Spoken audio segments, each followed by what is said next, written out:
اعوذ باللہ من الشیطان الرجیم بسم اللہ الرحمن الرحیم قل یا اہل الکتاب لم تکفرون بآیات اللہ واللہ شہید علی ما تعملون قل یا اہل الکتاب لم تصدون عن سبیل اللہ من آمن تبغونها عوجا وانتم شہداء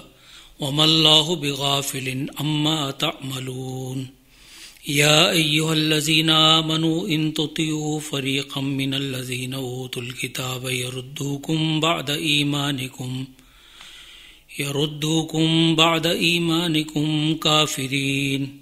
وکیف تکفرون وانتم تتلی علیکم آیات اللہ وفیکم رسولہ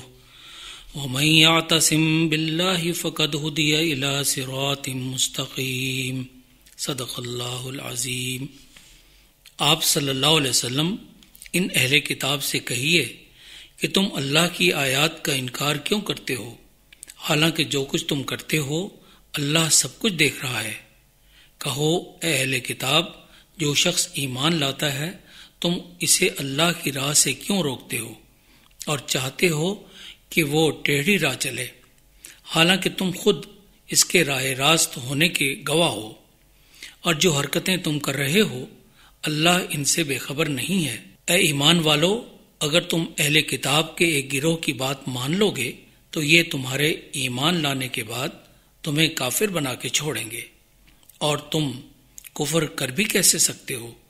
جبکہ تم پر اللہ کی آیات پڑھی جاتی ہیں اور اللہ کا رسول صلی اللہ علیہ وسلم تمہارے درمیان موجود ہے، اور جو شخص اللہ کا دامن مضبوطی سے تھام لے گا وہ ضرور راہ راست تک پہنچ جائے گا۔ زیر مطالعہ آیات میں اہل کتاب کی اسلام دشمنی کے مسلسل غیر منصفانہ اور غیر حقیقت پسندانہ سرکشی اور بغاوت پر مبنی رویے کے پس منظر میں جہاں انہیں متوجہ کیا گیا کہ وہ جانتے بوجھتے اور اصل حقائق سے باخبر و آگاہ ہونے کے باوجود حق دشمنی کے رویے پر آخر کیوں مصر ہیں،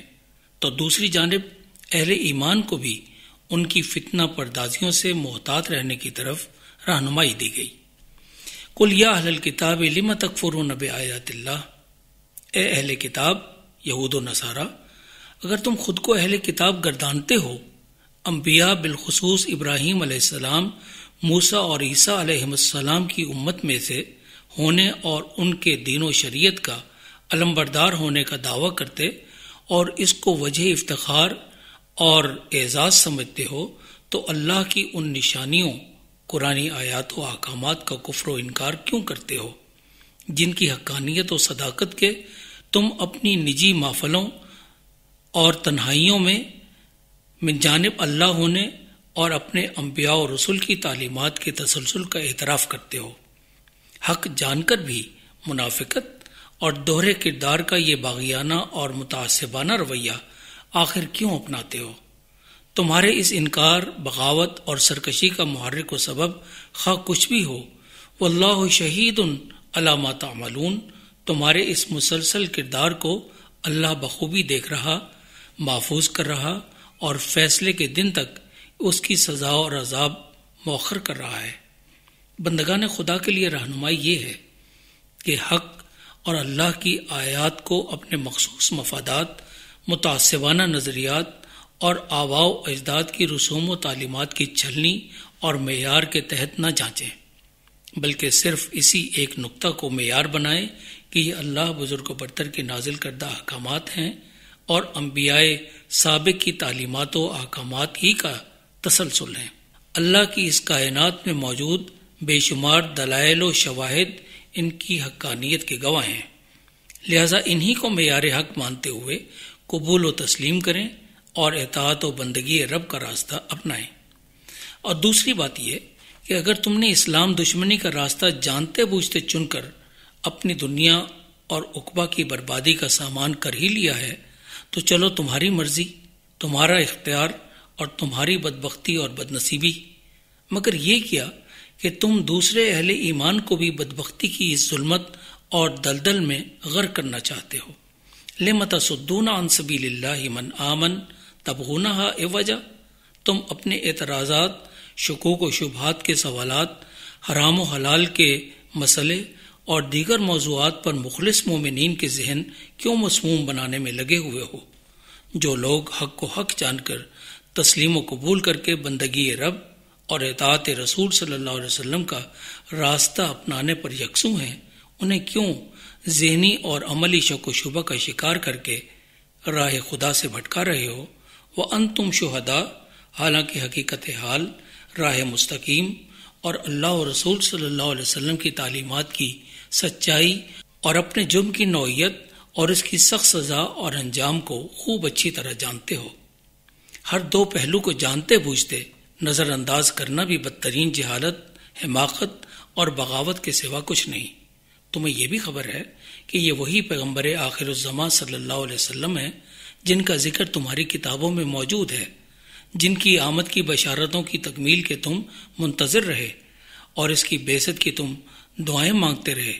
اب جب وہ تشریف لائے تو تم نے اپنے تعصب، مفاد اور انا کو ان کی تسلیم و اطاعت کے راستے کا پتھر بنا لیا۔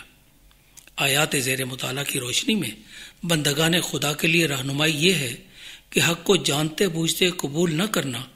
اور اپنی جہالتوں پر اڑے رہنا تو بھیانک جرم ہے ہی، مگر اس سے بڑھ کر ناقابل معافی جرم دوسروں سے حق چھپانا، ان کے ذہنوں کو خراب کرنا اور فکر و عمل کی غلاظتوں میں لتھیڑ کر بندگی رب اور قبول حق سے دور کرنا بدترین جرم اور ظلم ہے۔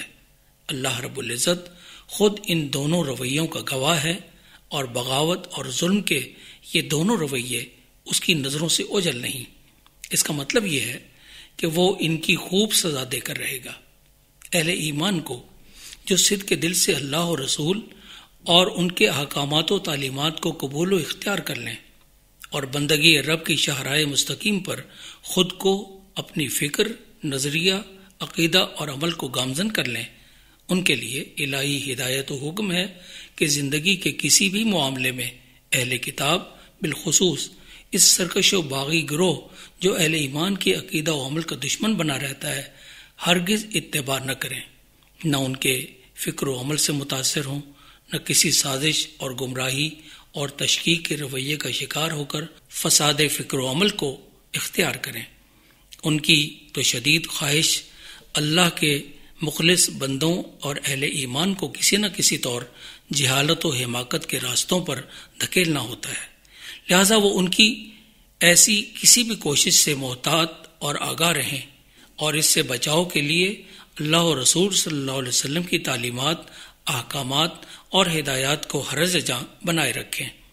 یہود کے ایک گروہ نے مدینہ میں انصار و مہاجرین کے درمیان اخوت و محبت کے رشتے کو شدید زک پہنچانے کے لیے جاہلی تعصب و غیرت کو بھڑکایا اور انہیں جنگ و جدال کے ماحول میں دھکیلنا چاہا، مگر حضور صلی اللہ علیہ وسلم کی بر وقت مداخلت سے یہ مخلص اہل ایمان کفر و جہالت کی آگ میں جلنے سے محفوظ رہے۔ یہود کی تو یہ شدید خواہش بیان کی گئی کہ وہ تمہیں ایمان کے راستوں سے بھٹکا کر